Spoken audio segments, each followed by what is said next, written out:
মায়ানমারে ভূমিকম্পে ক্ষতিগ্রস্তদের মধ্যে বাংলাদেশ হতে বাংলাদেশ সশস্ত্র বাহিনীর মাধ্যমে বাংলাদেশ সেনাবাহিনীর জরুরি ঔষধ ও ত্রাণ সামগ্রী প্রেরণ।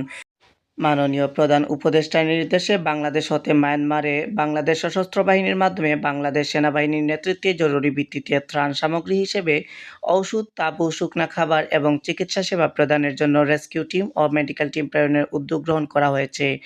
প্রাথমিকভাবে আজ ৩০ মার্চ ২০২৫ তারিখ ১২টা ৩০ ঘটিকায় বাংলাদেশ বিমান বাহিনী ঘাঁটি কুর্মিটোলা থেকে বিমান বাংলাদেশ একটি সি-১৩০ জে বিমান এবং আর্মি এভিয়েশনের একটি কাসা সি-২৯৫ বিমান জরুরি ত্রাণ সামগ্রী সহ মায়ানমারের ইয়াঙ্গুন এর উদ্দেশ্যে রওনা করেছে।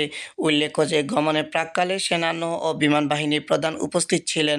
তারা মিয়ানমারে জরুরি সহায়তা প্রদানকারী দলের সাথে সাক্ষাৎ করেন এবং তাদের পূর্ব প্রস্তুতি পরিদর্শন করেন। গত ২৮ মার্চ ২০২৫ তারিখে স্থানীয় সময় ১২টা ৫০ মায়ানমার ও থাইল্যান্ডের ৭.৭ মাত্রার ভয়াবহ এক ভূমিকম্প আঘাত হানে। উক্ত ভূমিকম্পে মায়ানমারে অদ্যাবধি প্রায় ১৬০০ জনের অধিক নিহত এবং ৩,০০০ জনের অধিক আহত হয়েছেন বলে জানা যায়।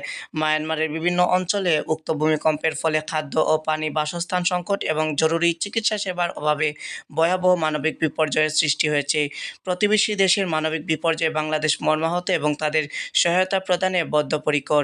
উদ্ধার কার্যক্রমের জন্য বাংলাদেশ সেনাবাহিনীর ২০ সদস্যের একটি বিশেষজ্ঞ অনুসন্ধান ও উদ্ধারকারী দল এবং ফায়ার সার্ভিস ও সিভিল ডিফেন্স হতে ১০ সদস্যের একটি উদ্ধারকারী দল প্রস্তুত রাখা হয়েছে। এছাড়াও চিকিৎসা সেবা প্রদানের জন্য বাংলাদেশ সেনাবাহিনী কর্তৃক প্রয়োজনীয় প্রস্তুতি গ্রহণ করা হয়েছে। মায়ানমার সরকারের প্রয়োজন সাপেক্ষে পরবর্তীতে এই উদ্ধারকারী এবং মেডিকেল দলসমূহ প্রেরণ করা হবে। বাংলাদেশ সেনাবাহিনী বিশ্বাস করে বাংলাদেশ সরকার কর্তৃক প্রেরিত এই মানবিক সহায়তা মায়ানমারে ভূমিকম্পে ক্ষতিগ্রস্ত জনগণের দুর্ভোগ কমিয়ে আনতে সহায়ক ভূমিকা পালন করবে।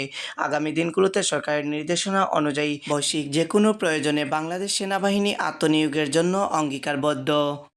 হাবিবুর রহমান, সুরমা টিভি 24।